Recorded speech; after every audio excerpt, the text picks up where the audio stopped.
My daughter-in-law stood in my living room holding a folder full of papers, her voice sharp and practiced, telling me I was moving to assisted living whether I liked it or not. Constance, we've already toured the facility. It's very nice. Clean rooms, activities, other people your age. You'll be much safer there than rattling around in this big house alone. I sat in my armchair, the one I'd owned for 29 years, and I looked at Rhonda, really looked at her. At the folder she clutched like a weapon, at my son Garrett standing behind her, not meeting my eyes. I'm not moving to assisted living. I'm 77, not incompetent. Mom, it's not about incompetence, Garrett said, finally looking at me. It's about safety. You're getting older. What if you fall? What if something happens and no one's here to help? I have a medical alert system. I have neighbors. I'm fine. Rhonda's expression hardened. Actually, you're not fine. We've been documenting incidents. Times you've forgotten things. Times you've seemed confused. We have enough to petition for guardianship if necessary, but we'd rather do this cooperatively. Sign these papers agreeing to the move, and we can transition you smoothly. And if I don't sign? Then we'll have to pursue legal options to protect you from yourself.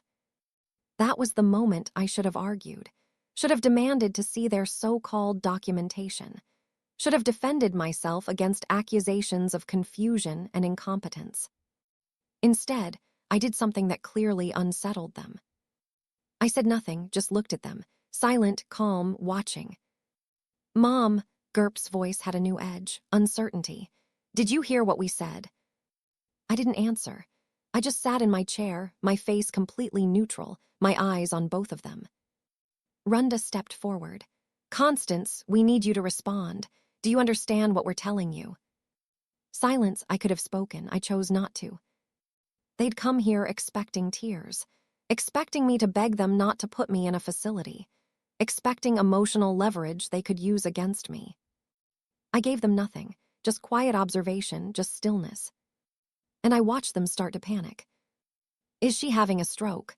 Rhonda whispered to Garrett. Mom, are you okay? Can you hear me? I heard everything. I saw everything. I just didn't give them what they wanted. After 10 minutes of my silence, 10 minutes of them asking questions, demanding responses, growing increasingly agitated, they left. We'll be back tomorrow, Rhonda said, her voice tight. And you better be ready to have a real conversation. The door closed. I sat alone in my living room, and I finally spoke, quiet words to my empty house. They thought I was broken. That was their first mistake. Now listen, before I tell you what happened when I stopped talking to the family trying to force me into assisted living, before I show you what silence can do when people expect noise, I need you to do something. If you're watching this and someone has ever tried to make you feel crazy or incompetent so they could control you, hit subscribe right now. Comment where you're from, because what happened when they expected tears and I gave them silence? You need to hear every word. Turn on notifications. This goes places they never saw coming. Garrett and Rhonda had been building to this moment for months. It started 6 months ago with small comments. Mom, you seem a bit forgetful lately. Mom, are you sure you locked the door? Mom, didn't we talk about this already? Each comment designed to plant doubt, to make me question myself, to create a narrative of decline that didn't exist. I was 77, sharp, independent, managing my own household, my own finances, my own life without any real difficulty. But they'd been visiting more often, asking pointed questions, taking notes on their phones when they thought I wasn't looking. What did you have for breakfast, Mom? When did you last see Dr. Petson? Have you been taking your blood pressure medication? Normal questions on the surface, but asked with a tone that implied they were documenting evidence of my incompetence. I'd noticed. I documented right back, writing down each visit, each strange question, each subtle implication that I was declining. But I hadn't understood the full scope of their plan until today, until they showed up with papers from a facility called Mudderbert's Senior Living, until Rhonda had that folder of evidence. After they left, I sat in my quiet house thinking about what had just happened. They'd threatened guardianship. That meant they'd been consulting with someone, probably an attorney, about legally taking control of my life. They'd toured facilities without telling me. That meant they'd been planning this for weeks, maybe months. And they'd come here expecting me to cry, to beg, to give them emotional ammunition they could use to prove I was too unstable to live alone. Instead, I'd given them silence. And that silence had clearly frightened them more than tears would have. I didn't call anyone that night, didn't reach out to friends or other family. I just sat with what I knew and thought carefully about my next moves. The next morning, Rhonda and Garrett were back, 8 a.m., knocking on my door. I let them in, made coffee, set out cups like this was a normal visit. "Mom, about yesterday," Garrett started. I handed him his coffee, sat down, said nothing. "We're concerned about your silence yesterday," Rhonda said, her tone carefully controlled. "It wasn't normal behavior. It's exactly the kind of thing we've been worried about, disconnection, unresponsivness." I sipped my coffee, watched them. "Constance, you need to talk to us," Rhonda continued. "This silent treatment is childish and it's making us more concerned, not less." I didn't argue. I remembered Rhonda's voice yesterday. "We have enough to petition for guardianship if necessary." I remembered the folder, the facility brochures, the practiced way she delivered her ultimatum. This wasn't concern. This was a campaign, and every word I said would be used as evidence either of my competence or my decline, depending on how they wanted to spin it. So I said nothing. After 30 minutes of them asking questions and me drinking coffee in silence, they left again, more frustrated than before. "Fine," Rhonda said at the door. "If you won't engage with us, we'll have to move forward with other options. We're trying to help you, Constance. Your stubbornness is only making this harder." After they left, I made 2 phone calls. First, to my doctor, Dr. Patricia Hammond. "Patricia, I need a comprehensive cognitive evaluation, something thorough and documented." "Is everything okay, Constance?" "My son and daughter-in-law are claiming I'm incompetent. I need medical proof that I'm not." "Come in this afternoon. We'll do a full workup." Second call to my financial advisor, Thada Khan. "Thada, I need you to document every financial decision I've made in the past year. Every account, every transaction, every choice. I need proof I'm managing my money competently." "What's going on?" "Someone is trying to take control of my life. I'm building evidence that they shouldn't." Both appointments were made. Both professionals understood the urgency. But I still didn't talk to Garrett or Rhonda. When they called, I didn't answer. When they texted, I didn't respond. The silence continued. That was the moment I understood something important. They needed me to react, needed me to engage, needed me to give them something, tears, anger, confusion, anything, that they could point to as evidence of instability. My silence gave them nothing, and nothing terrified them because they couldn't control it, couldn't predict it, couldn't use it. 4 days into my silence, I got a visit from someone I didn't expect. My younger sister, Jalun. "Connie, what's going on?" Garrett called me. "He says you've stopped talking, you're acting strange, he's worried about you." I made tea, set out cookies, gestured for her to sit. "Connie, you're scaring people, talk to me." I pulled out a notebook, wrote, "They're trying to force me into assisted living, claiming I'm incompetent. Everything I say will be used against me, so I'm saying nothing to them." Jalun read it, her face changed. "You're not talking to them, but you're talking to me." I nodded, wrote, "I'm talking to people I trust, not to people building a case against me." "What case? What evidence do they think they have?" I showed her my own documentation. 6 months of notes, every strange question, every implied incompetence, every visit that felt more like surveillance than family time. Jalun read through it all. When she finished, she looked at me with new understanding. "They're planning to take guardianship." I nodded. "And your silence is driving them crazy, because they can't document it as proof of anything specific." Another nod. "Connie, you're brilliant, but you can't stay silent forever. Eventually you'll have to prove you're competent, and silence won't do that."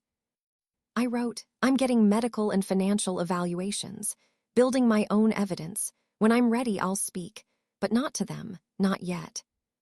What do you need from me? I wrote, witness.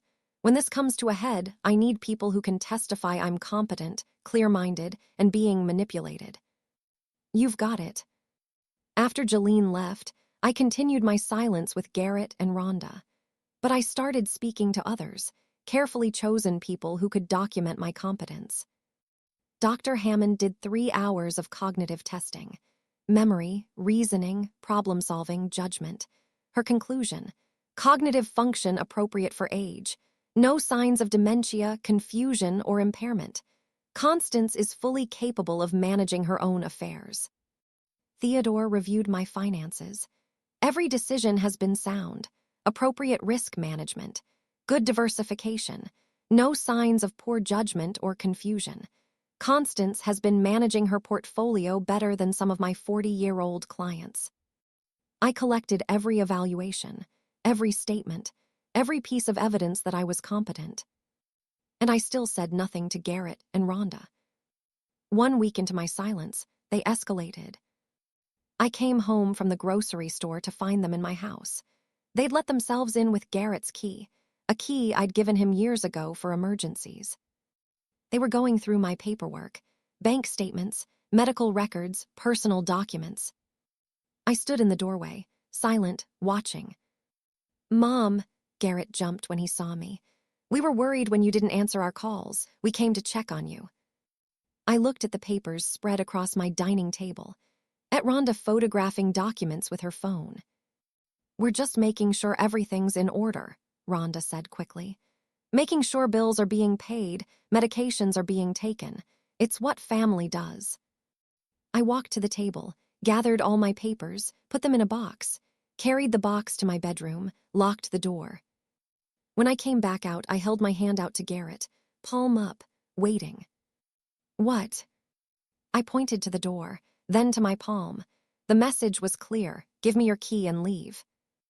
Mom, you're being ridiculous. I pulled out my phone, opened it to 911, held it where they could see. My thumb hovered over the call button.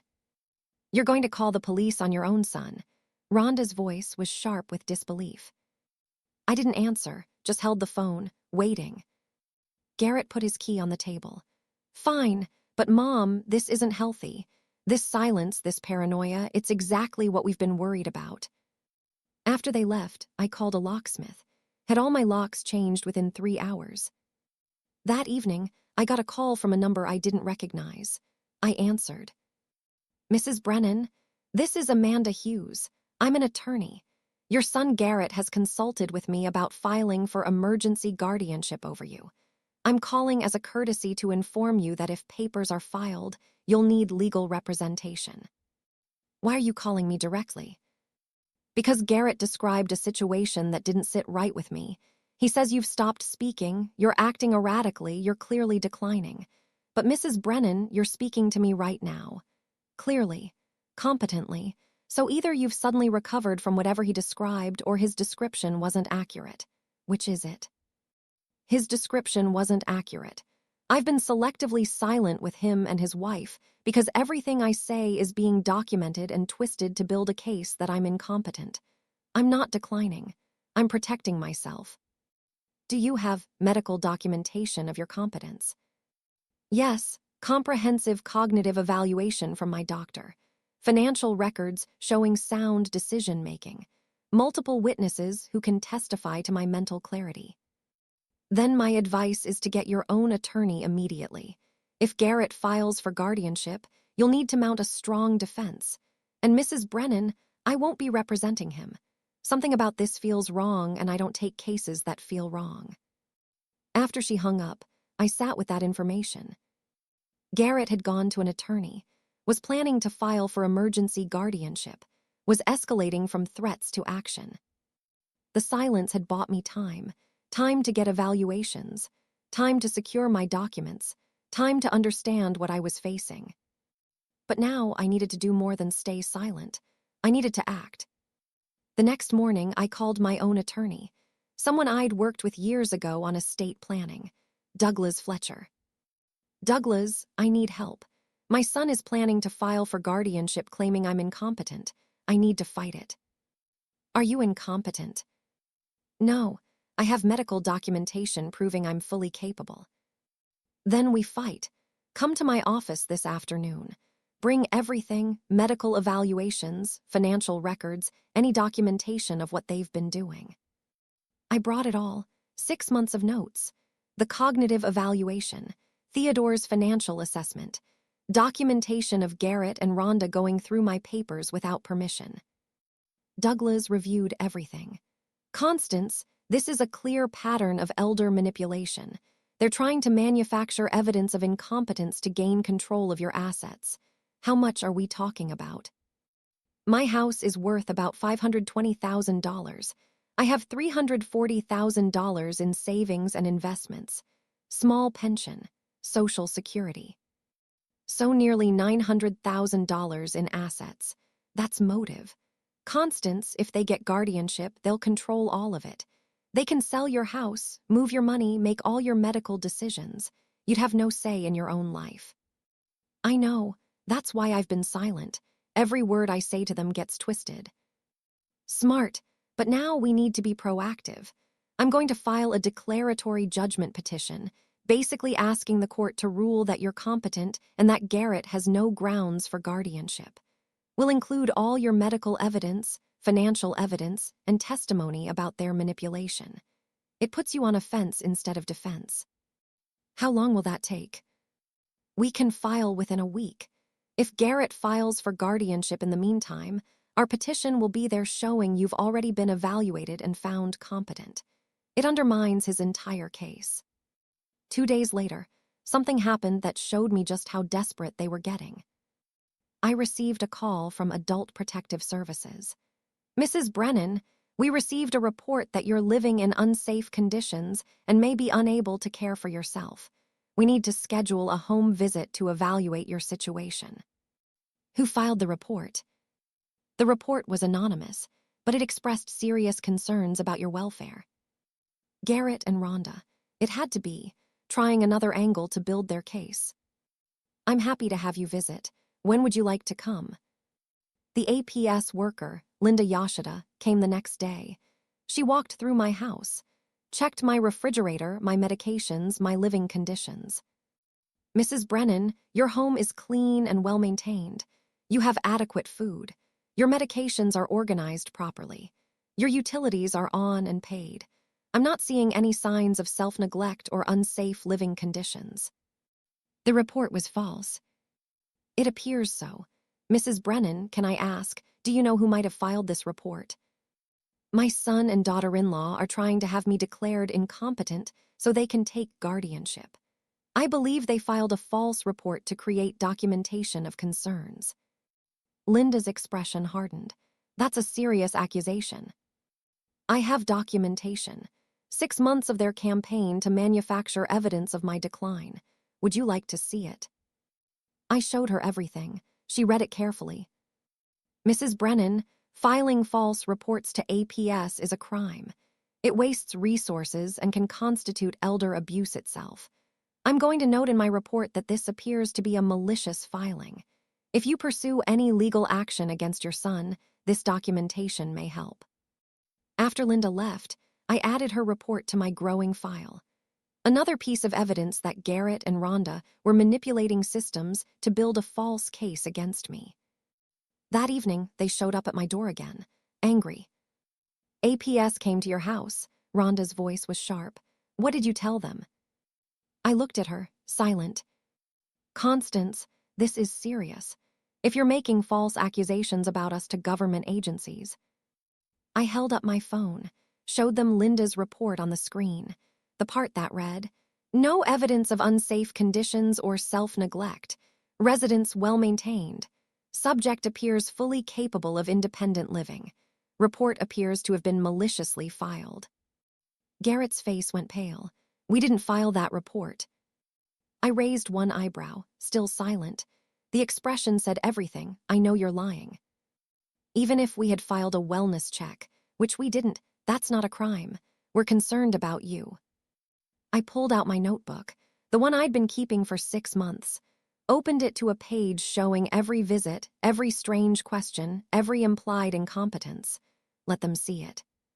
Then I turned the page, showed them my documentation of their searching my papers, of their threats about guardianship, of everything. Rhonda's face flushed red.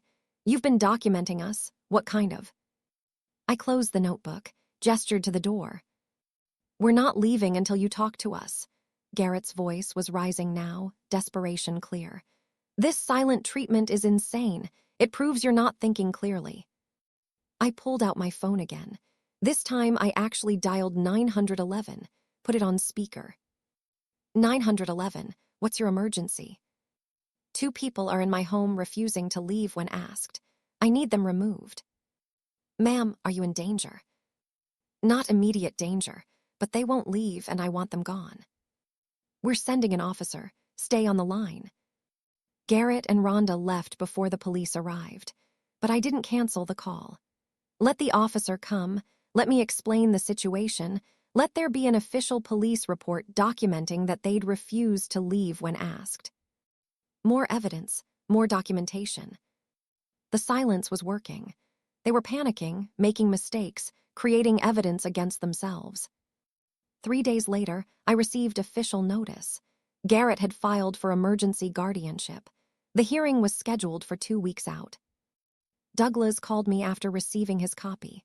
We're ready.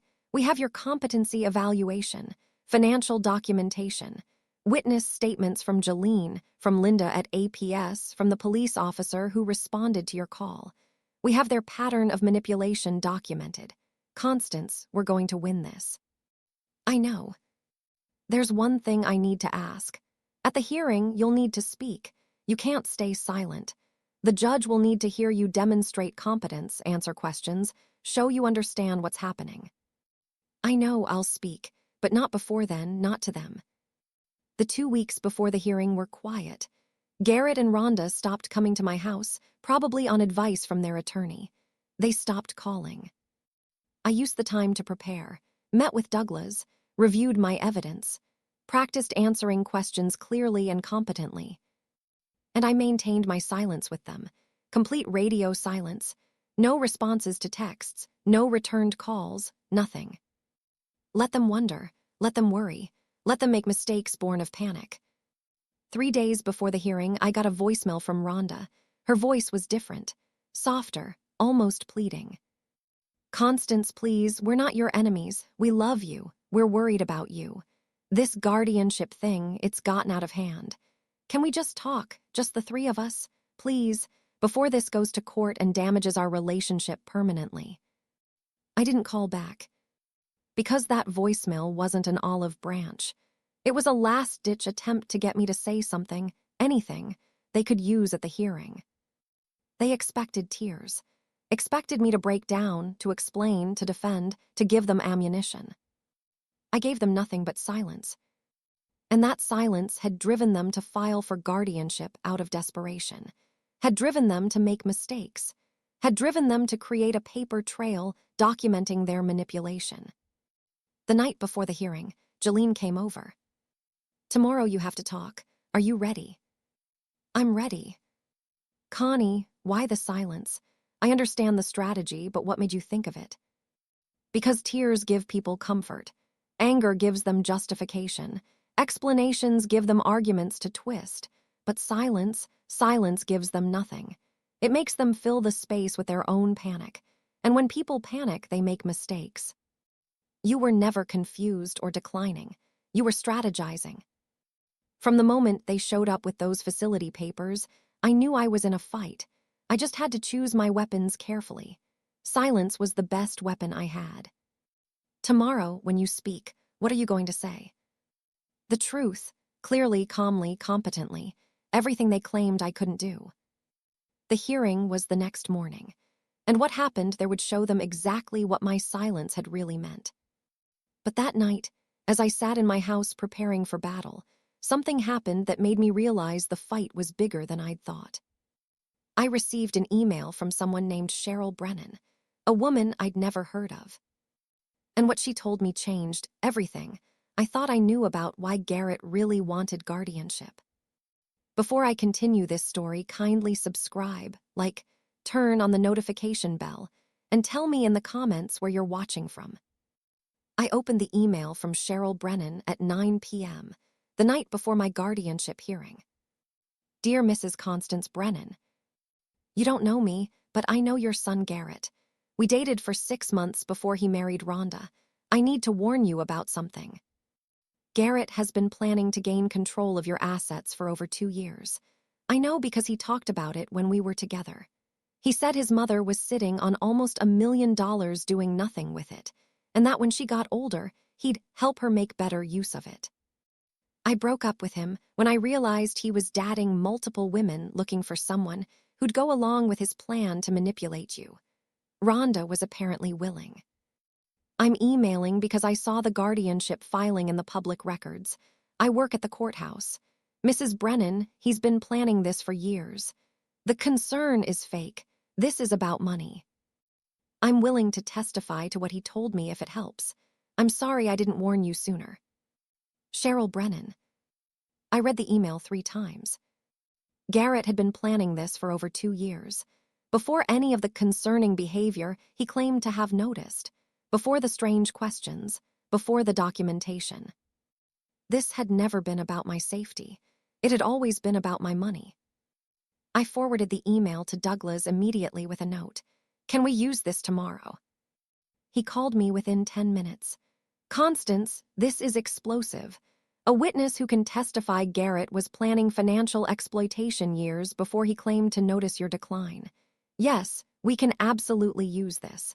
I'm calling Cheryl tonight to confirm she'll testify. The next morning, the courtroom was smaller than I'd imagined. Just a hearing room with a judge's bench, a few tables, some chairs. Garrett and Rhonda sat with their attorney, a man named Ronald Pierce. They looked confident, prepared. I sat with Douglas, silent, calm, waiting. Judge Marion Foster reviewed the paperwork. We're here on an emergency petition for guardianship filed by Garrett Brennan over his mother, Constance Brennan, age 77. Mr. Pierce, present your case. Ronald Pierce stood.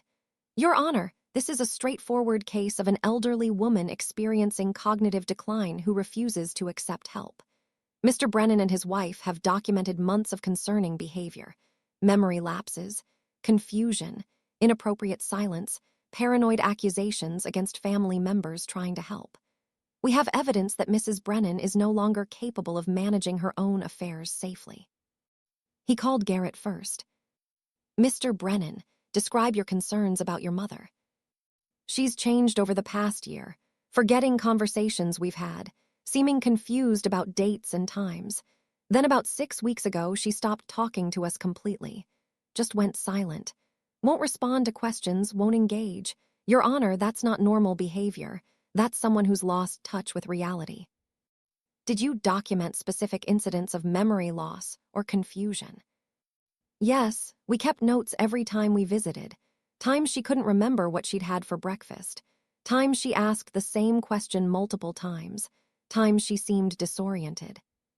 Why are you seeking guardianship now? Because she's gotten worse. The silence is the biggest concern. She won't talk to us at all. She changed her locks so we can't check on her. She called the police on us when we were just trying to help. Your Honor, she needs someone to make decisions for her before she hurts herself. Douglas cross-examined. Mr. Brennan, you testified your mother couldn't remember what she'd had for breakfast. When did this happen? Multiple times. I don't have specific dates. You said you documented everything, but you don't have dates for this memory lapse. It was noted generally in our observations. Mr. Brennan, isn't it true that you consulted with an attorney about guardianship over a year ago, before most of the concerning behavior you've described allegedly occurred? Garrett hesitated. I asked some general questions about the process, just to understand what might be necessary if things got worse. You were planning guardianship before your mother showed signs of decline. No, I was being proactive. You testified she stopped speaking to you 6 weeks ago, but you consulted about guardianship over a year ago. What were you being proactive about? I was concerned about the future. Or you were planning to manufacture a case for incompetence so you could gain control of her assets. Mr. Brennan, how much is your mother worth? I don't know exactly. Approximately. Maybe 8 or 900,000. That's significant motive to claim incompetence where none exists.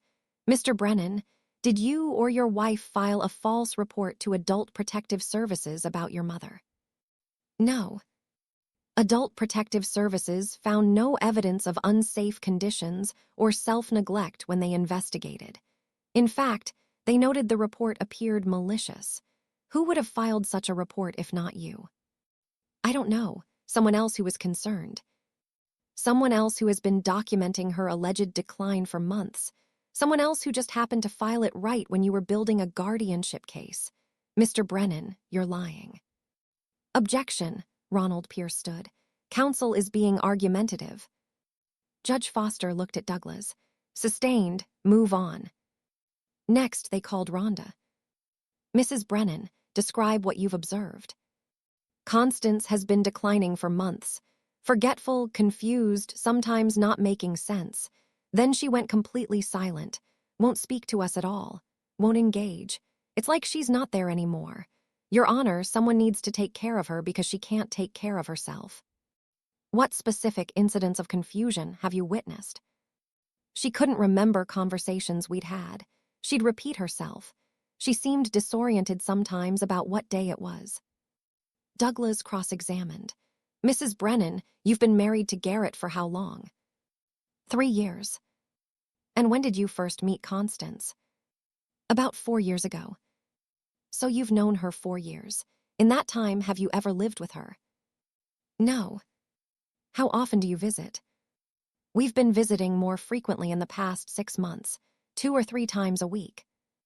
2 or 3 times a week for the past 6 months. And in those visits, you documented everything she said and did. We took notes about concerning behaviors, yes. Why? Because we were worried and wanted to track patterns. Or because you were building a case. Mrs. Brennan, did your husband ever tell you he planned to eventually gain control of his mother's assets? No, he cares about his mother. That's not what I asked.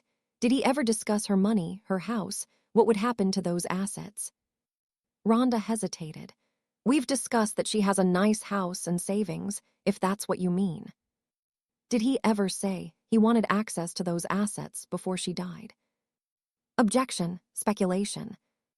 I'll rephrase. Mrs. Brennan, 6 months ago when you started visiting frequently, what was your financial situation? I don't see how that's relevant. Please answer. What was your financial situation? We were managing fine. Were you in debt? Some normal debt, yes. How much? I don't know exactly. Credit card debt, student loans, car payments. Your Honor, I don't see the relevance, Ronald Pierce interrupted. The relevance, Douglas said, is motive. If Garrett and Rhonda are in significant debt and Garrett's mother has nearly $1 million in assets, gaining guardianship would give them access to those assets. That's motive for manufacturing a case of incompetence. Judge Foster nodded. I'll allow it. Mrs. Brennan, answer the question. About $60,000 in credit card debt. $60,000. And gaining guardianship of Constance would give you and your husband control over her $900,000 in assets. It's not about the money. Then what's it about? Because you've described an elderly woman who's allegedly confused and silent. But Mrs. Brennan, those aren't legal grounds for guardianship. What makes you think Constance can't manage her own affairs? She's not acting normally. Not acting how you want her to act is different from not being competent. Mrs. Brennan, isn't it true that Constance stopped speaking to you after you showed up at her house with facility brochures and demanded she move to assisted living? Rhonda's face flushed. We were trying to help. You were trying to force her into a facility against her will. And when she refused to engage with that pressure, you labeled her silence as incompetence. Mrs. Brennan, You manipulated an elderly woman's reasonable refusal to cooperate with your demands into evidence of cognitive decline. After Rhonda stepped down, it was our turn. Douglas called Dr. Patricia Hammond first. Dr. Hammond, you evaluated Constance Brennan recently. What did you find? I performed a comprehensive cognitive assessment, memory testing, reasoning, problem-solving, judgment evaluation. Mrs. Brennan scored well above average for her age group. She showed no signs of dementia, confusion, or cognitive impairment. In your medical opinion, is Constance capable of managing her own affairs? Absolutely. She's one of the most cognitively intact 77-year-olds I've evaluated. What about her silence with her son and daughter-in-law? Could that indicate cognitive problems? Not at all. Selective silence is a conscious choice, not a symptom of dementia. Mrs. Brennan explained to me clearly and articulately why she chose not to engage with family members who were manipulating her. That's sound judgment, not confusion. Ronald Pierce cross-examined. Dr. Hammond, you only saw Mrs. Brennan once, correct? I saw her for 3 hours of comprehensive testing. But you haven't observed her daily life. You can't know if she's actually managing her household competently. I evaluated her cognitive capacity. That capacity is what determines whether someone can manage their life. Mrs. Brennan's capacity is excellent.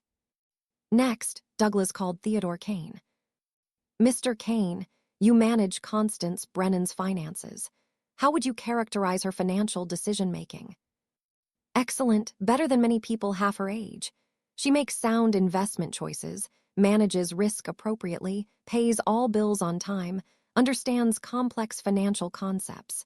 There's no indication of impaired judgment. Has she made any financially questionable decisions recently? None. Every decision has been well-reasoned and appropriate to her goals. Then Douglas called Linda Yashida from Adult Protective Services. Ms. Yashida, you investigated a report about Constance Brennan. What did you find? I found a well-maintained home, adequate food and supplies, properly managed medications, and a fully competent elderly woman. The report appeared to be malicious. Why did you conclude it was malicious? Because there was no evidence of the concerns reported. And when I spoke with Mrs. Brennan, she explained a pattern of family members trying to manufacture evidence of incompetence. The pattern she described matched what I'd seen in other financial exploitation cases. In your professional opinion, does Constance need guardianship? No, she's managing independently and competently. Finally, Douglas called Cheryl Brennan.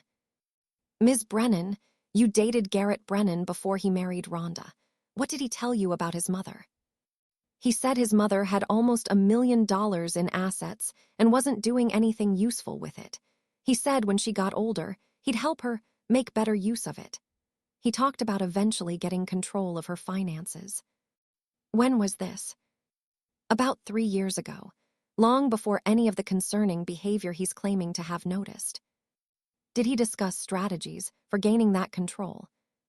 He mentioned that older people sometimes need help managing their affairs, that families sometimes have to step in. He made it sound very reasonable, but looking back, I think he was already planning this. Ronald Pierce tried to discredit her. Ms. Brennan, you dated Garrett years ago and it ended badly. Isn't this testimony just revenge? No, I saw the guardianship filing in public records and I remembered what he'd told me. I think Mrs. Brennan deserves to know her son has been planning this for years.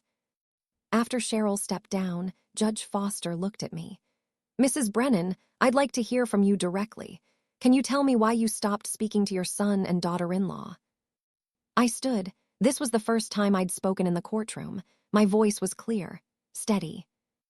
Your Honor, 6 weeks ago my son and daughter-in-law came to my house with brochures from assisted living facilities.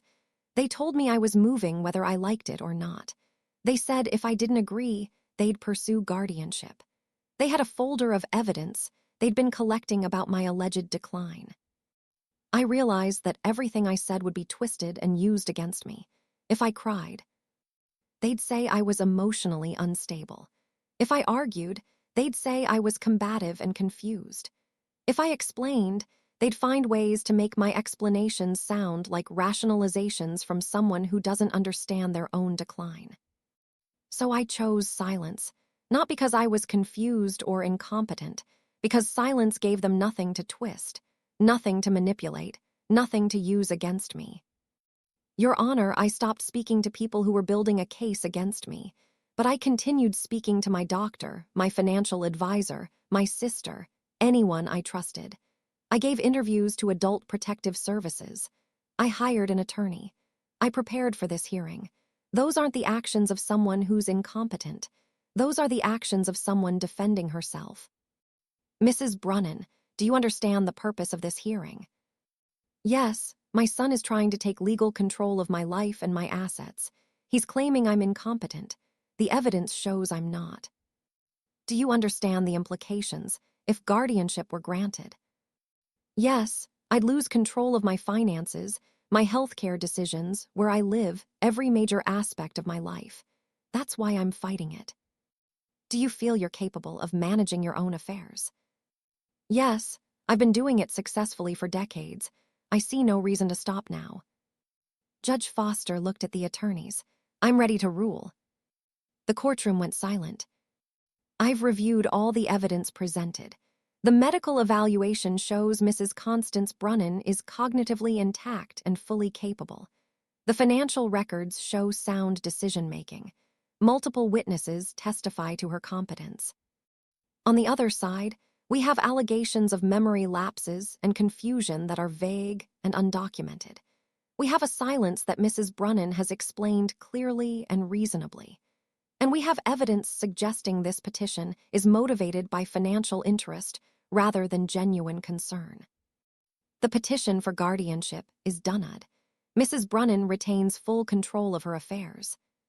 Furthermore, I'm issuing an order prohibiting Garrett Brunnan and Rhonda Brunnan from filing any future guardianship petitions without substantial new medical evidence from independent evaluators.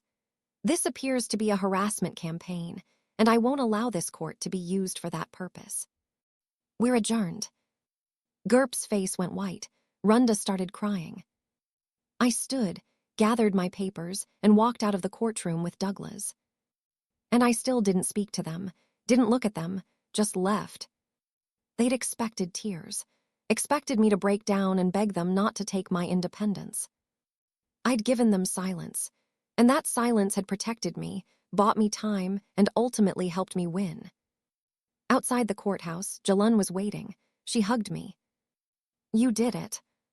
We did it. Thank you for being there. Douglas shook my hand. Constance, that was one of the cleanest guardianship defense cases I've seen. You outmaneuvered them at every turn. What happens now? Now you go home and live your life. They can't try this again without substantial new evidence. You're protected. I went home to my house that they'd tried to take from me, and I sat in my armchair and I finally let myself feel everything I'd been holding back for 6 weeks. Not relief, not yet, because I knew this wasn't over. They'd lost the guardianship fight, but people who plan financial exploitation for years don't just give up when one strategy fails. They'd try something else, and I needed to be ready. That evening, I got a phone call from a number I recognized. Garrett. I didn't answer, let it go to voicemail. Mom, we need to talk, please. I know you're angry, but we can fix this. We're family, call me back. I didn't call back. 2 hours later, Rhonda called. I let that go to voicemail too. Constance, you won. You proved your point. Can we please move past this? Garrett is devastated. He really was trying to help and you've made him look like a monster. Can we just talk? I saved both voicemails, added them to my documentation file. Evidence that they were still trying to manipulate me even after losing in court. The next morning, something happened that showed me I'd been right to stay vigilant. I checked my bank account online and found an attempted wire transfer. Someone had tried to move $50,000 from my savings to an account I didn't recognize. The bank had blocked it and flagged my account for fraud. I called Thuhada immediately.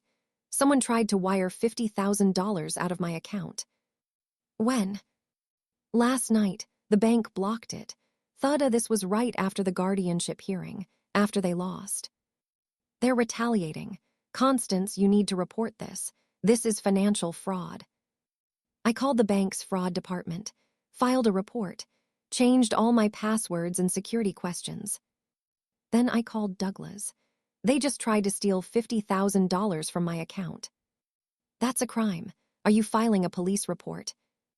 Should I? Yes, and Constance, this proves what we argued in court, that this was never about your welfare. It was always about your money. File the police report. Press charges if they can trace it to Garrett or Rhonda. I filed the report. Detective Rumman Shaw took my statement. Mrs. Brunnan, do you have any idea who might have attempted this transfer? My son Garrett and his wife Rhonda. They just lost a guardianship case against me yesterday. This happened within 12 hours of that loss. Do they have access to your banking information? I thought about them going through my papers, photographing documents. They may have obtained it without my permission several weeks ago when they entered my home and went through my financial documents. That's burglary. Why didn't you report it then? I was focused on the guardianship fight. I didn't realize they'd use the information for fraud. Detective Shaw reviewed my documentation, the guardianship filing, the APS report, the pattern of manipulation, now the attempted wire transfer. Mrs. Brunnan, you're the victim of attempted elder financial exploitation. Possibly more. I'm opening an investigation. If we can prove your son or his wife attempted this transfer, they're looking at serious charges. After Detective Shaw left, I sat in my quiet house and I thought about the path that had led here. 6 weeks ago, they'd come to my house with facility brochures and demands. I'd responded with silence, strategic protective silence that gave them nothing to use against me. That silence had driven them to escalate, to file for guardianship, to make mistakes, to create a paper trail documenting their manipulation. And when they lost in court, they'd escalated further, tried to steal directly what they couldn't get through guardianship. They'd expected tears, expected begging, expected me to fold under pressure. I'd given them nothing but silence, and that silence had protected me, confused them, and ultimately exposed them. But now something new was happening, something I hadn't anticipated. And it was going to force me to break my silence in a way I never expected. 3 days after the attempted wire transfer, I got a visit from someone I'd never met. A woman in her 50s, well-dressed, carrying a briefcase. Mrs. Brunnan, I'm Victoria Lung. I'm a private investigator. I've been hired to look into your son Garrett's activities. Can I come in? Who hired you? I can't disclose that yet, but I can tell you, you're not the only elderly parent Garrett has targeted. There are others, and what I've found is much bigger than one attempted guardianship. Victoria Lung sat in my living room with her briefcase open, pulling out files I'd never seen before. Mrs. Brunnan, I was hired by the daughter of another elderly woman, Dorothy Machutti. Mrs. Machutti is 81. 3 months ago, her son-in-law tried to get guardianship over her. The same pattern you experienced, manufactured evidence of confusion, pressure to move to assisted living. When she resisted, a guardianship petition. Did he succeed? No, Mrs. Machutti's daughter smelled something wrong and hired me to investigate. What I found led me to 3 other families, including yours. She spread photographs across my coffee table. 4 elderly people, 3 women, 1 man, ages ranging from 75 to 84. What connects them? They all had adult children or in-laws who consulted with the same person, a man named Trevor Dalton. He calls himself an elder care consultant. What he actually does is teach people how to manufacture guardianship cases against their own parents to gain control of assets. I stared at the photographs. Garrett worked with this person. Garrett and Rhonda attended 3 of Trevor's seminars over the past 2 years. He charges $5,000 per family for what he calls strategic elder care planning. What he's really teaching is elder financial exploitation. How does it work? Trevor has a system. Step 1, document everything. Create a paper trail of concerning behaviors. He teaches people how to interpret normal aging as decline. Forgetting where you put your keys becomes severe memory loss. Choosing not to engage becomes withdrawal and confusion. Taking time to think becomes disorientation. I thought about Garrett and Rhonda's strange questions. Their note-taking, their manufactured concern. Step 2, Victoria continued, create urgency. Tell the parent they need to move to assisted living for their safety. When they refuse, frame the refusal as evidence of poor judgment.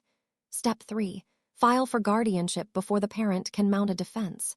Claim emergency circumstances. Get a judge to grant temporary guardianship, then use that control to liquidate assets before the parent can fight back. That's what they tried to do to me. Yes, but you were smarter than Trevor's system accounted for. You went silent. You got your own medical evaluations. You prepared a defense. Most of Trevor's victims don't have time to do that because the adult children move too fast. What happened to the other 4 people? Victoria's expression darkened. One of them lost. Gerald Stanton, 84. His daughter got guardianship. She moved him to a facility, sold his house, transferred his savings into accounts she controlled. Gerald's been trying to fight it, but he doesn't have resources anymore. She took everything. And the other 3. 2 are fighting. 1 died. Died. Heart attack. 6 weeks after her son got guardianship. The stress was too much. Her son inherited everything free and clear. I felt sick. Why hasn't this Trevor Dalton been arrested? Because he's careful. He doesn't tell people to commit crimes. He just teaches them how to manipulate systems, how to build cases, how to use legitimate processes for illegitimate purposes. He frames it all as helping families navigate difficult conversations about elder care. Unless we can prove conspiracy to commit fraud, he's technically just offering advice. What do you need from me? I need to know everything about your interactions with Garrett and Rhonda. Every detail. I'm building a case that Trevor Dalton is running an elder exploitation operation. If I can prove he's systematically teaching people to defraud their parents, I can get law enforcement involved. But I need victims willing to testify. I told her everything. The 6 months of strange questions, the facility brochures, the silence strategy, the guardianship hearing, the attempted wire transfer. Victoria took notes on everything. When I finished, she looked at me with something like respect. Mrs. Brennan, you're the first person who completely defeated this strategy. The silence was brilliant. It gave them nothing to work with.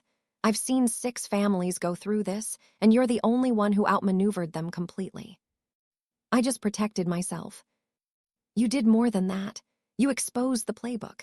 Every mistake Garrett and Rhonda made, filing the false APS report, breaking into your house, attempting the wire transfer after losing guardianship, all of it is evidence of the real motive. Trevor teaches people to be subtle. Your son and daughter-in-law were so frustrated by your silence that they got sloppy. What happens now? Now I finish my investigation. I present everything to the district attorney. And hopefully, we shut down Trevor Dalton's operation before he helps anyone else steal from their parents. After Victoria left, I sat with the photographs of the 4 other victims. Elderly people whose families had betrayed them the same way mine had tried to betray me. I'd been alone in my silence, but I wasn't alone in being targeted. That evening, I got another call from Garrett. This time I answered. Mom, thank God. I've been trying to reach you for days. I didn't speak, just listened. Mom, are you there? Please talk to me. Silence. Fine, if you want to just listen, I'll talk. Mom, I'm sorry. The guardianship thing got out of hand. Rhonda pushed it and I went along and it was wrong. I see that now. Can we please move forward? I miss you. Silence. Mom, say something, anything. Even if you're angry, just talk to me. I spoke, one word. Why? What? Why did you do it? Tell me the truth. Long pause. I was worried about you. The truth, Garrett, not the script. Why did you really try to take guardianship? Another pause. Longer this time. We needed money. I've made some bad investments. We're in debt. And you have all this money just sitting there, and I thought if I had control of it, I could invest it better, make it grow, fix our situation. Then eventually, when you didn't need it anymore, there'd be more to inherit. I thought I was helping both of us. You thought stealing from me was helping me. I wasn't going to steal. You tried to wire $50,000 out of my account 3 days ago. Silence from his end now. I don't know what you're talking about. The bank flagged it, filed a fraud report. The police are investigating. Garrett, did you really think I wouldn't notice? That wasn't me. Then it was Rhonda. Either way, someone in your household tried to rob me within 12 hours of losing guardianship. That's not concern. That's retaliation. Mom, I don't know anything about a wire transfer. Stop lying. I'm done with lies. Garrett, I know about Trevor Dalton. Complete silence. I know you and Rhonda attended his seminars. I know he taught you how to manufacture a guardianship case. I know this was planned for years. Garrett, a private investigator, is building a case against Trevor's entire operation. Your name is in it. You're part of a systematic elder exploitation scheme. That's not Mom. It wasn't like that. Trevor just taught us how to have difficult conversations about elder care.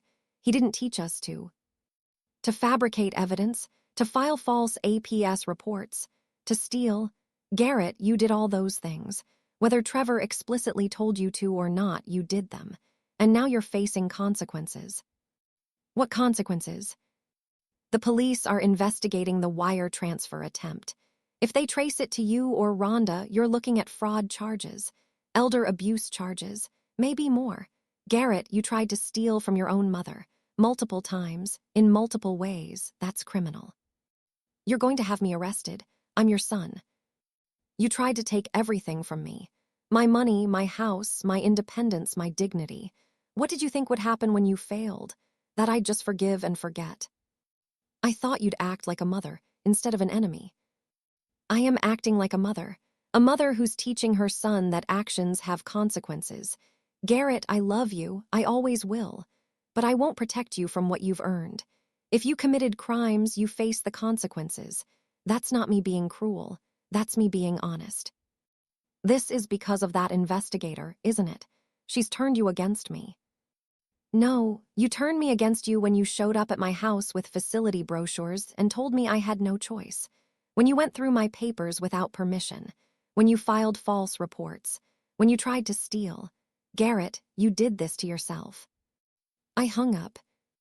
And I felt something I hadn't felt in weeks. Complete clarity.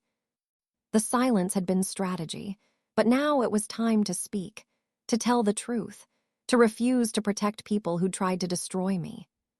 2 weeks later, Detective Shaw called with an update. Mrs. Brennan, we traced the wire transfer attempt. It came from Rhonda's laptop. IP address matches her home network. We have enough to charge her with attempted theft and elder financial exploitation. What about Garrett? We're still investigating his involvement, but Rhonda is definitely culpable. We'll be making an arrest next week. I wanted you to know so you're not surprised when it happens. Thank you. Mrs. Brennan, I've been doing this job for 15 years. I've seen a lot of elder abuse cases. Most victims are too scared or too ashamed to press charges against family. The fact that you're willing to hold them accountable, that takes courage. After the call, I sat thinking about what was coming. Rhonda's arrest, possible charges against Garrett, the family fracture becoming permanent and public. Part of me felt sad. These were people I'd welcomed into my life. My son, my daughter-in-law. But a larger part felt determined. Because letting them face consequences wasn't about revenge. It was about truth. They'd tried to make me believe I was confused, incompetent, declining. They'd tried to make me doubt my own mind. The silence had been my way of refusing that narrative, of protecting my clarity while they spiraled into increasingly desperate tactics.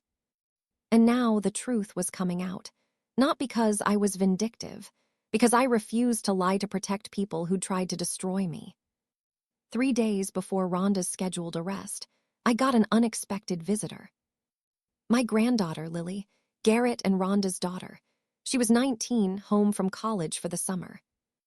Grandma Constance, can we talk? I let her in, made tea, waited. I need to know what's happening. Dad won't tell me anything except that you've turned against the family. Mom's been crying for days. Grandma, what's going on?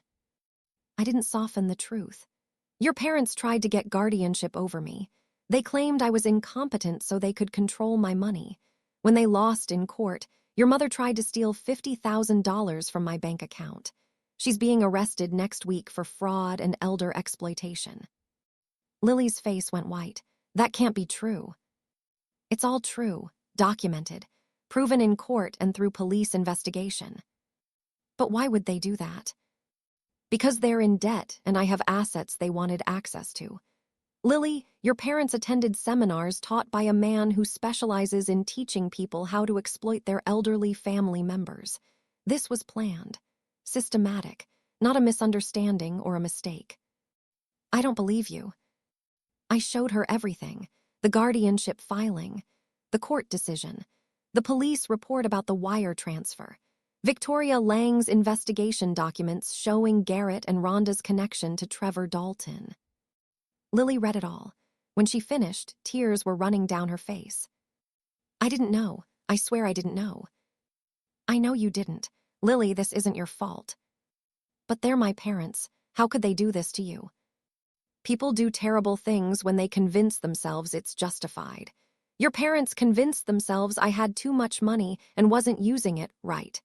That they deserved it more than I did. That taking control would be helping me. Those are lies people tell themselves when they want something they haven't earned. What's going to happen to Mom? She'll be arrested, charged, possibly convicted if the evidence is as strong as the detective says. Lily, your mother tried to steal from me. That has consequences. And Dad? The investigation is ongoing. I don't know yet what charges he might face. Grandma, can you drop the charges, please? They made a mistake, but they're still my parents. I looked at my granddaughter, young, scared, caught between her parents and her grandmother. Lily, if I drop the charges, what happens? They get a second chance. No, if I drop the charges, they learn they can attempt theft and face no consequences. They learn family means they can hurt me without accountability. And Lily, what about the next person? If they tried this with me and got away with it, who's next? Your other grandmother, a vulnerable neighbor, someone else they can exploit. You really think they'd do that again? I think people who attend seminars on how to exploit the elderly and then follow through with the plan aren't making one-time mistakes. I think they're showing a pattern, and that pattern needs to be stopped. Even if it destroys our family. They destroyed our family when they chose money over integrity. I'm just refusing to pretend it didn't happen. Lily left without another word, and I sat in my quiet house wondering if I just lost my granddaughter too. But I couldn't lie to protect them, couldn't pretend this was a misunderstanding, couldn't sacrifice truth for family harmony that was built on my silence and their manipulation. The arrest happened on a Tuesday morning.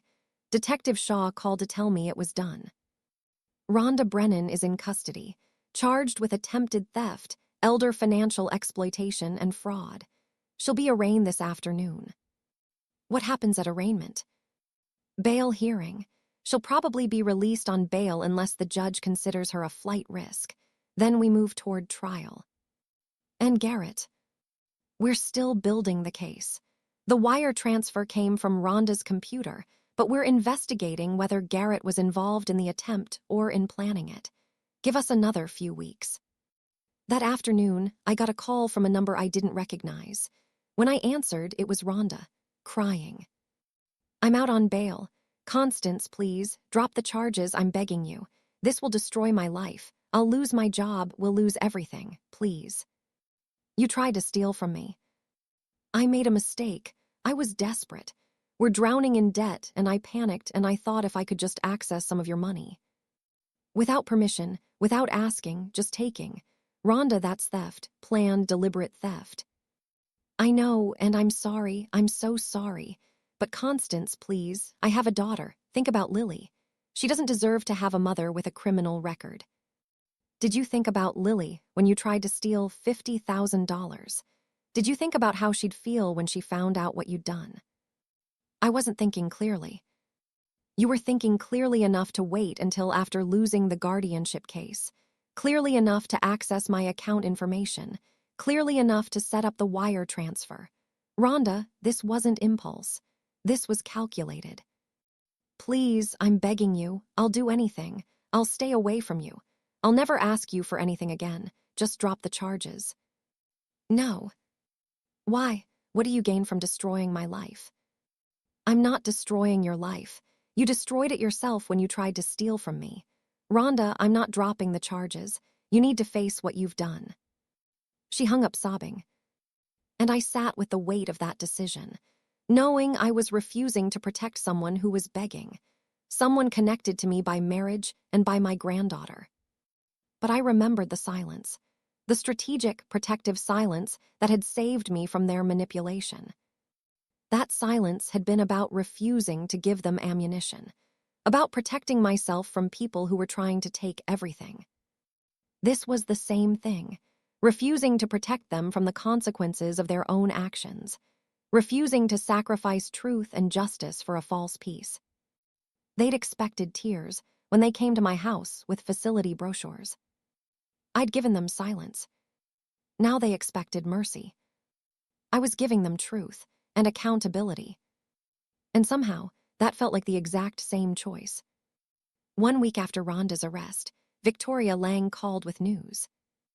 Mrs. Brennan, I've completed my investigation.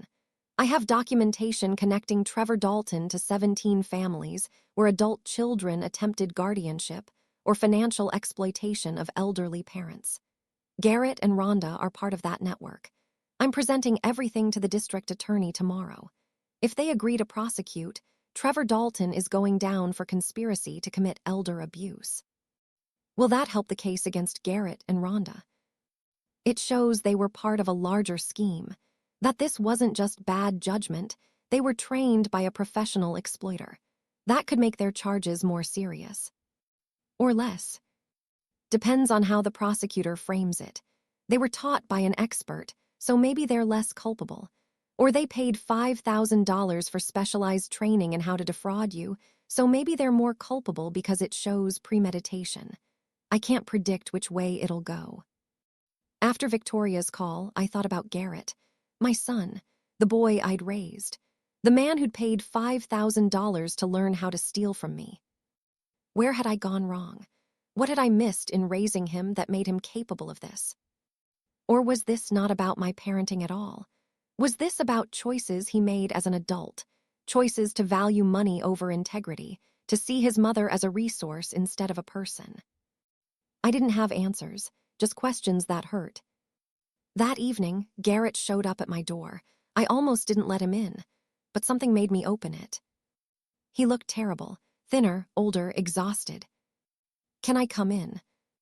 I stepped aside. We sat in my living room, the same room where this had started with facility brochures and demands. Rhonda says you won't drop the charges. I won't. Mom, she's going to be convicted. They have the IP records, the bank records, everything. Her attorney says she should take a plea deal. Probation, restitution, maybe some jail time. Mom, she's going to jail because you won't forgive her. She's going to jail because she tried to steal $50,000 from me. She made one mistake. It wasn't one mistake.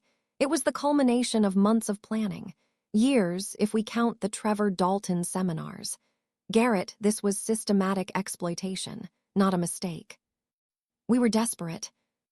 Then you should have asked for help, not tried to steal. Would you have helped if we'd asked? I thought about that honestly. I don't know, maybe, if you'd been honest about your situation and asked respectfully. But Garrett, you didn't even try asking. You went straight to manipulation and theft. That tells me what you really think of me, not as a mother who might help. As a resource to be extracted. That's not fair. It's completely fair. You and Rhonda paid $5,000 to learn how to exploit me. You didn't spend 5 minutes considering whether you could just have an honest conversation. That was a choice. Your choice. What do you want from me? You want me to grovel, to beg? Fine, I'm begging. Please drop the charges against Rhonda. Please don't let our family be destroyed by this. I didn't destroy this family. You did. The moment you decided to see me as a problem to solve instead of a person to respect. Garrett, I can't undo what you've done. I can only refuse to pretend it didn't happen. So that's it. You're just done with me. I'm done protecting you from consequences. But Garrett, that doesn't mean I don't love you. It means I love you enough to let you face what you've earned. Maybe that's the only way you'll actually change. He stood up. When this is all over and Rhonda has a record and we've lost everything, I hope you'll be happy with your principles. I won't be happy, but I'll be honest. And Garrett, that matters more than you seem to understand.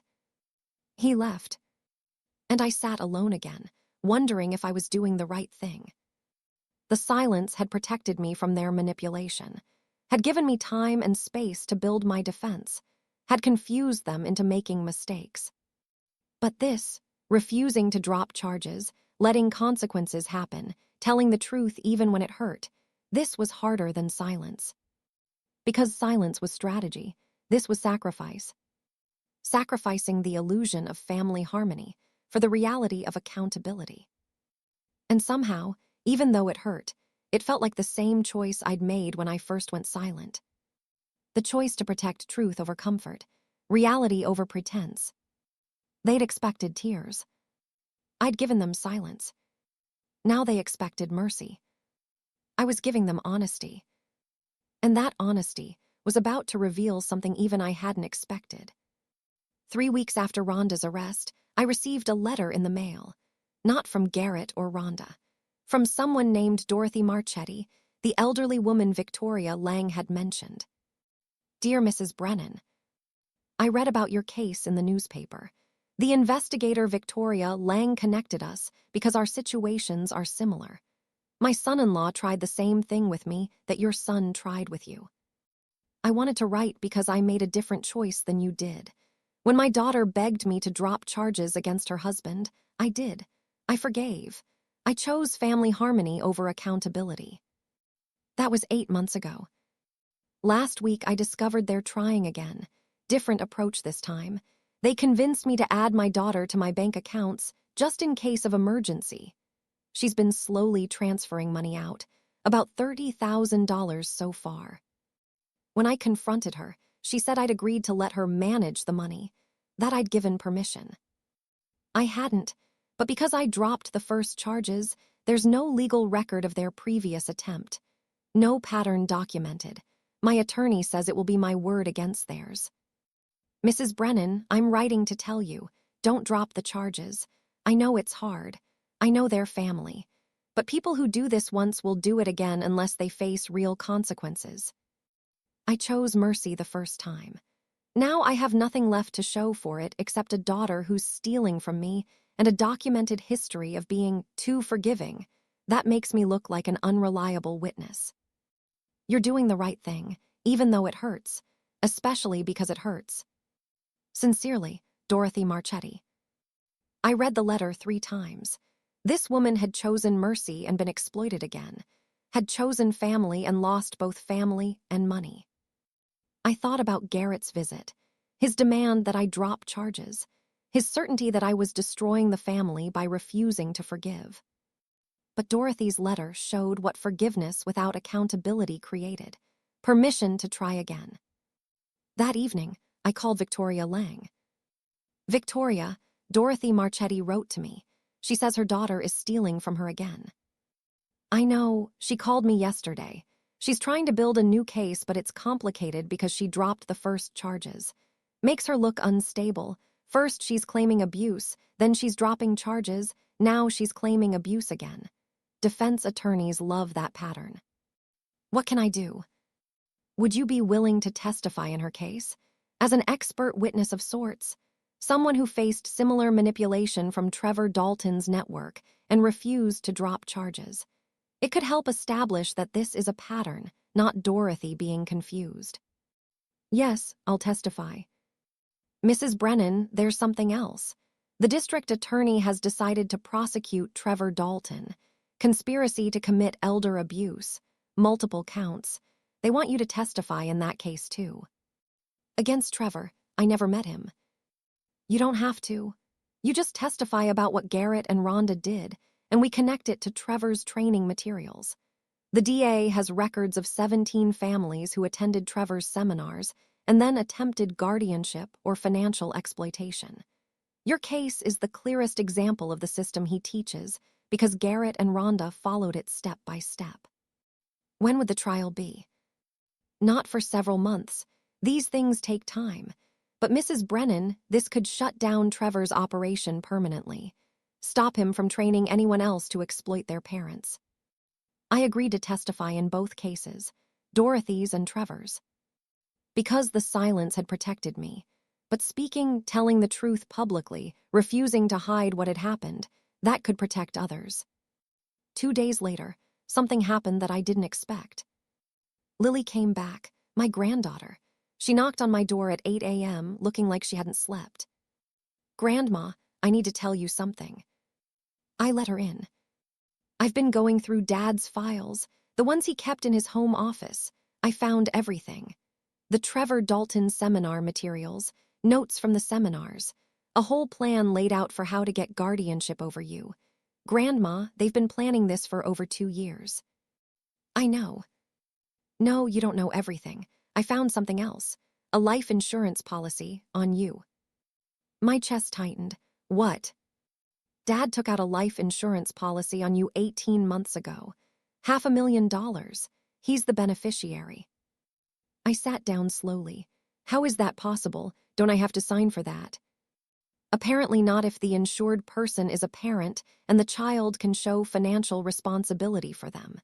Dad claimed you were starting to need help with expenses and he was supporting you. It was a lie, but the insurance company didn't verify it."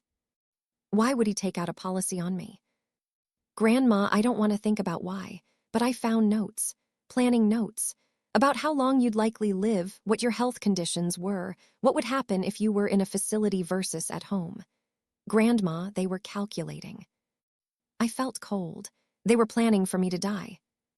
"Or planning to make sure you did.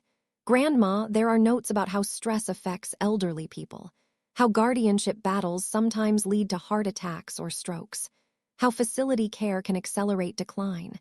It's like they were researching how to, I can't even say it, how to kill me without being obvious about it." Lily started crying. "I don't know if they would have actually done anything.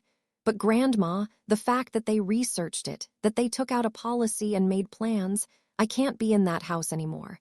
I can't look at them the same way."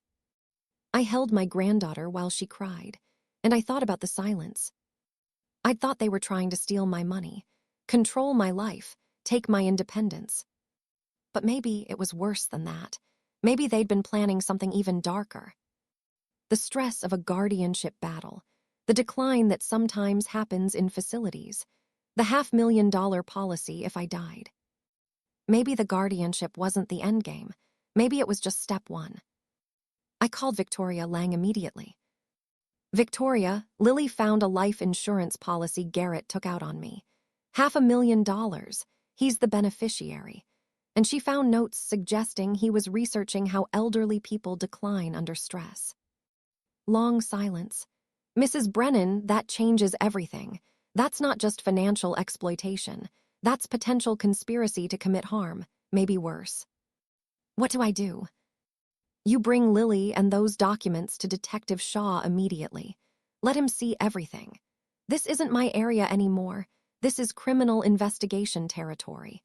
But Mrs. Brennan, if what Lily found suggests they were planning to harm you, the charges against them are about to get much more serious."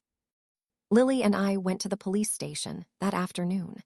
Detective Shaw reviewed the documents Lily had brought. The life insurance policy, the seminar notes from Trevor Dalton, the planning documents about my life expectancy and health conditions, the research notes about stress and decline in elderly people. "Miss Brennan, where did you get these?" "My father's office. In file folders he kept locked. I found the key." "Did he know you were taking these?" "No, I brought them directly to my grandmother." Detective Shaw looked at me. Mrs. Brennan, this is extremely concerning. I need to bring in the fraud division and possibly homicide detectives to review this. Homicide. These notes suggest your son was researching how to cause your death in ways that would look natural. Combined with the guardianship attempt, the insurance policy, and the theft attempt, we're looking at a possible conspiracy to commit murder for financial gain. I felt dizzy, my own son planning my death. Detective, I need to be clear. I don't know if Dad would have actually hurt Grandma, Lily said. These might just be notes, research, not an actual plan. That's what we need to investigate. But Miss Brennan, if these documents show what they appear to show, your father is in serious trouble. After we left the police station, Lily looked at me with tears in her eyes. Grandma, I'm sorry. I should have told you sooner. I found those files 3 days ago, but I didn't want to believe what they meant. You told me now. That's what matters. What's going to happen? I don't know. But Lily, whatever happens, you did the right thing. Bringing those documents to me to the police. That took courage. I keep thinking about how I almost didn't. How I almost just put them back and pretended I didn't see them. Because he's my dad. Because I didn't want to believe he could do something like this. But you didn't pretend. You chose truth. That matters more than you know. 2 days later, Detective Shaw called with an update. Mrs. Brennan, we've brought in specialists to review the documents. The consensus is that while they're concerning, they don't constitute direct evidence of planning to harm you. The notes could be interpreted as someone researching elder care, life expectancy, insurance planning, all things that could be legitimate if done with proper consent. But I didn't consent. I know.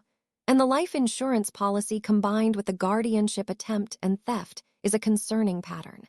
But Mrs. Brennan, we can't charge someone with conspiracy to commit murder based on research notes that could have multiple interpretations. So nothing happens. Not nothing. We're adding fraud charges related to the insurance policy.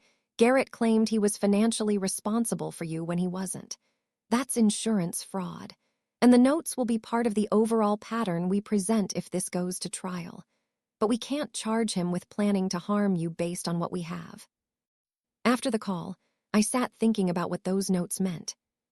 Maybe Garrett had just been researching, planning for genuine elder care scenarios. Or maybe he'd been planning something darker and had been careful not to write it down explicitly. I'd never know for certain, and that uncertainty was almost worse than knowing. That evening, I got a call from Garrett. He was crying. Lily told me she gave you my files. Mom, those weren't what they look like. I didn't speak, just listened. I was researching elder care options, looking at life expectancy and facility costs and what would happen if you needed long-term care. The insurance policy was to protect against those costs, not to Mom, I would never hurt you. Never. You have to believe that. Silence from me. Mom, please, say something. Tell me you know I wouldn't actually harm you. I don't know that anymore. What? Garrett, I don't know what you're capable of. I thought I knew. I thought you were capable of manipulation and theft, but not this. Not research into how stress kills elderly people combined with a $500,000 insurance policy. I don't know if you would have acted on those notes, but the fact that you made them, that you researched it at all, I don't know you anymore. I wasn't planning to hurt you.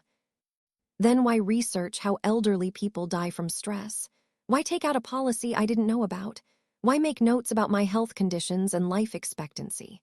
Garrett, those aren't the actions of someone planning to help. Those are the actions of someone planning to profit from my death. That's not, you're twisting everything. Am I? Or am I finally seeing clearly what you were actually planning? Long silence from his end. You've already made up your mind. Nothing I say will change it. You're right, I've made up my mind. Not to condemn you, I genuinely don't know if you would have hurt me, but I've made up my mind that I can't trust you, can't have you in my life, can't pretend this is normal family conflict. Garrett, you researched my death and took out an insurance policy on me. Whether you would have acted on it or not, that's unforgivable. So that's it, you're cutting me off completely. Yes. Because of notes that could mean anything. Because of a pattern, the seminars, the guardianship attempt, the theft, the insurance fraud, the research. Every piece individually might be explainable. Together, they show someone who sees his mother as a financial problem to solve. And Garrett, I can't have that person in my life, even if that person is you. He hung up without another word. And I sat in my quiet house, the house they'd tried to take from me, the life they'd tried to control, the future they'd possibly tried to end early, and I felt something settle. Not peace, not closure, just acceptance. I'd chosen silence when they demanded tears. That silence had protected me. Now I was choosing truth when they demanded mercy, and that truth was protecting me too. Protecting me from believing their excuses, from letting them back in where they could try again, from sacrificing my safety for their comfort. 6 weeks later, Rhonda's trial began. She'd rejected the plea deal, insisting she was innocent. The evidence was overwhelming. The IP records, the bank records, her laptop showing the wire transfer setup, the attempted transfer happening within 12 hours of losing the guardianship case. The jury deliberated for 3 hours, guilty on all counts. The judge sentenced her to 18 months in prison and 5 years probation, plus $50,000 in restitution, not just the amount she'd tried to steal, but additional damages for the emotional harm and legal costs. Garrett was in the courtroom. He didn't look at me once. 2 weeks after Rhonda's sentencing, Garrett was arrested. The insurance fraud charges plus conspiracy charges related to the guardianship attempt. His trial was scheduled for 3 months out. And through it all, I maintained my position. No dropped charges, no mercy, just truth and accountability. People told me I was being too harsh, that family should forgive, that I was destroying relationships over money.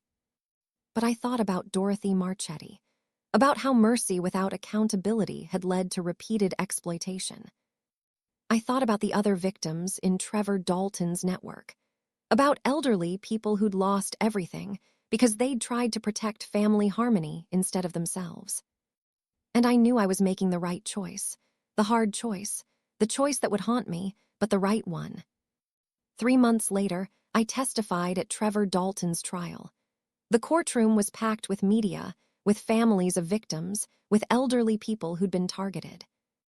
I told my story clearly, the seminars Garrett and Rhonda had attended, the systematic approach they'd taken, the manufactured evidence, the pressure tactics, every piece that matched Trevor's training materials exactly.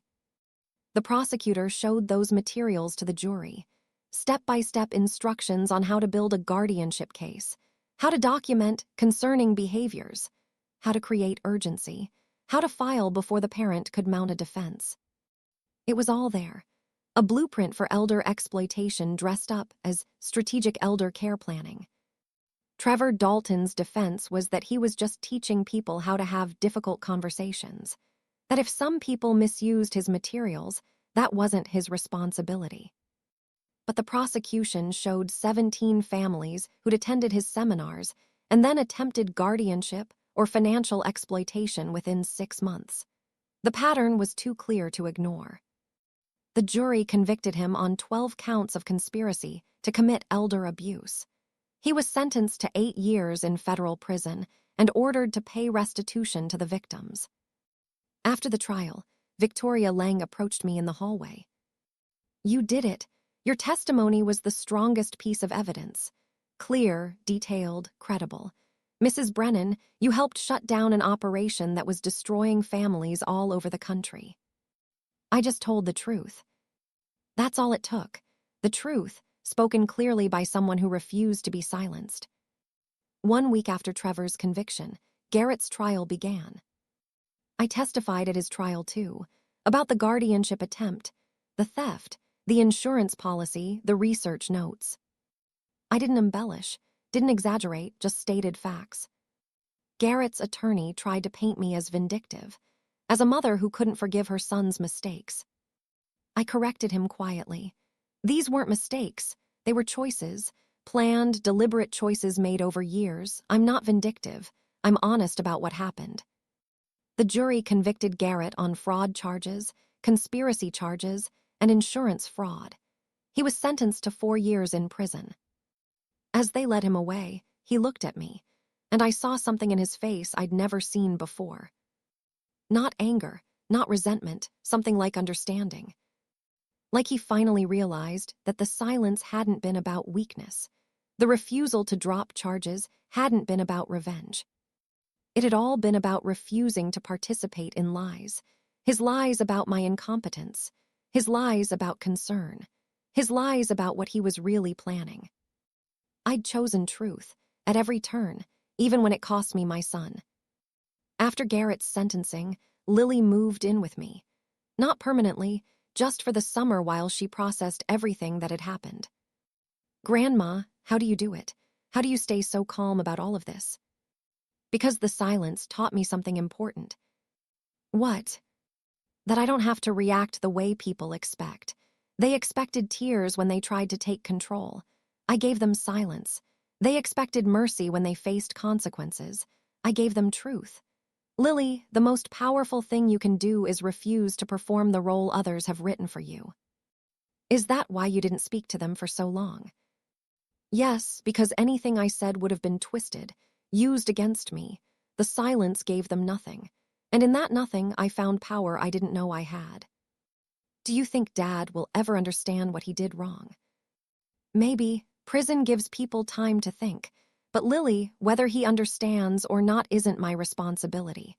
My responsibility was to protect myself and tell the truth. I did both. 6 months after Garrett went to prison, I got a letter from him. "Mom, I have a lot of time to think here, about what I did, about who I became. You were right about everything. I saw you as a resource, not a person. I attended those seminars because I wanted your money and I was willing to destroy you to get it. I researched your death because I was calculating profit versus effort. I convinced myself it was all justified because I needed the money and you didn't need that much. Those are lies I told myself, and you refused to participate in those lies. When you went silent, I thought you were weak, broken, giving up. I didn't realize you were protecting yourself from me, from the manipulation I'd been trained to use against you. When you refused to drop charges, I thought you were vindictive, cruel, destroying our family. I didn't realize you were protecting other people, showing that actions have consequences, teaching me what I refused to learn any other way. Mom, I'm not asking for forgiveness. I don't deserve it. I'm just telling you you were right about the silence, about the accountability, about all of it. You saved your life by refusing to give me what I expected. And maybe you saved mine too, because if you'd let me get away with it, I'd have kept going, kept finding victims, kept destroying people. You stopped me, with silence first, with truth after. Thank you for being stronger than I was. Garrett. I read the letter twice. Then I put it in a box with all the other documentation from this nightmare, not because I was keeping it as evidence, but because it was part of the story. The story of what happened when an elderly woman refused to be a victim, when she chose silence over tears, when she chose truth over family harmony, when she understood that being expected to perform, to cry, to beg, to forgive, to forget, was itself a form of control. And that refusing to perform was the first act of freedom. 1 year after the guardianship hearing, I was sitting in my living room, the same room where this all started, when Lily brought someone to meet me. Dorothy Marchetti, the woman who'd written to me about choosing mercy and being exploited again. "Mrs. Brennan, I wanted to thank you in person. Your testimony in my daughter's trial, about patterns of exploitation, about what happens when we don't hold people accountable, it helped convince the jury. My daughter was convicted. She's serving 2 years. How do you feel about that?" Sad, relieved, free, all of it. But Mrs. Brennan, I wanted you to know, I'm starting a support group for elderly people dealing with financial exploitation by family. People who need to understand that setting boundaries isn't cruel, that silence can be strategic, that truth matters more than family harmony built on lies. I'd like to help with that. Really? Yes, because the silence saved me, but it was the hardest thing I've ever done. If I can help other people understand why it's sometimes necessary, why refusing to perform the expected role is actually self-protection, then maybe something good comes from all of this. Dorothy's support group grew. Within 6 months, we had 40 members. Elderly people who'd been targeted by their own families. People who'd been told they were crazy or ungrateful for setting boundaries. People who needed permission to protect themselves. I told my story at every meeting. About the silence. About refusing to give them tears. About how that refusal had protected me, confused them, and ultimately exposed them. And I watched people understand. Watched them realize they didn't have to perform weakness to deserve care. Didn't have to sacrifice themselves to prove they loved their families. That silence, strategic protective silence, could be the most powerful response to manipulation. 2 years after the guardianship attempt, I was 79, still living independently, still managing my own life, still visiting Lily regularly. Garrett was still in prison. Rhonda had been released after serving 14 months. I'd heard she'd moved across the country, trying to rebuild her life away from the scandal. I'd never spoken to either of them after the trials, never visited, never written back. Not out of cruelty, out of honesty, because I had nothing to say to people who'd tried to steal my life. But I had plenty to say to people who were facing similar situations. At one support group meeting, a woman named Estelle told her story. Her son was pressuring her to sell her house and move in with him, claiming it was for her safety. But Estelle suspected it was about accessing her home equity. "What should I do?" she asked me. "He's my son, I don't want to lose him." "Estelle, what did he say when you said no?" "He got angry, said I was being stubborn and foolish, that I was going to regret refusing his help." That's not help. That's threat. Estelle, here's what I learned. When someone offers help, you get to say no. And if they respond to your no with anger or pressure or threats, it was never help to begin with. It was control dressed up as concern. So I should just cut him off. No, you should set a clear boundary. Tell him you're managing fine. You'll ask if you need help. And his job is to respect your decision. If he can do that, you have a relationship. If he can't, you have information about who he really is. What if he keeps pushing? Then you do what I did. You go silent. You stop engaging with pressure. You protect yourself by refusing to give him anything to twist or use against you. Estelle, silence isn't weak. Silence is strategic. And sometimes it's the strongest response you have. After the meeting, Estelle came to me. "Thank you. I've been feeling guilty for wanting to say no. Like I owed him because he's family. But you're right, if it's really help, I get to refuse it." That conversation happened dozens of times, with dozens of people, all of them learning what I'd learned. That they expected tears, expected begging, expected performance of the role they'd assigned.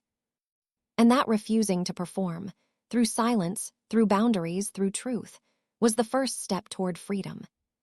3 years after everything started, I was 80, healthy, independent, surrounded by chosen family, Lily, Jolene, the people from the support group who'd become friends. I'd lost Garrett, lost the illusion of family harmony, lost the comfort of pretending everything was fine. But I'd gained something more valuable. I'd gained the ability to see clearly, to act on what I saw, to protect myself without apology. The silence had started as strategy, a way to avoid giving them ammunition. But it had become something more. It had become my refusal to participate in their narrative, my refusal to be the confused, declining elderly woman they needed me to be. And in that refusal, I'd found power I'd never known I had. They expected tears. I gave them silence. They expected mercy. I gave them truth. And in the space between what they expected and what I gave them, I found myself, clear-eyed, strong, free. That's what the silence had really been about. Not strategy, freedom. The freedom to refuse the role they'd written for me. The freedom to write my own ending instead. And I was still writing it, at 80, independent, honest, unbroken. That worried them, I'm sure. The fact that I hadn't broken, hadn't cried, hadn't begged, hadn't forgiven prematurely or forgotten what they'd done. They'd expected tears and manipulation and eventual capitulation. I'd given them silence, then truth, then consequences. And I'd kept giving them that same message. You don't get to write my story. I do. That was the real power of the silence. Not that it protected me from their schemes, though it did. But that it taught me I could choose my own response, could refuse to perform, could protect myself through strategic stillness instead of reactive emotion. They expected tears. I gave them silence. And in that silence, I discovered that the most powerful thing an elderly woman can do is refuse to be what others need her to be. Confused, weak, grateful for control dressed up as care. I was none of those things. I was clear, strong, and grateful only for the wisdom that came from seeing truth and acting on it. That was my story, not the story they tried to write, the one I wrote myself. With silence first, then truth, then freedom. If this story touched you, please subscribe, like, and turn on the notification bell for more emotional stories like this. Tell me in the comments where you're watching from. Somewhere out there, I might be reading.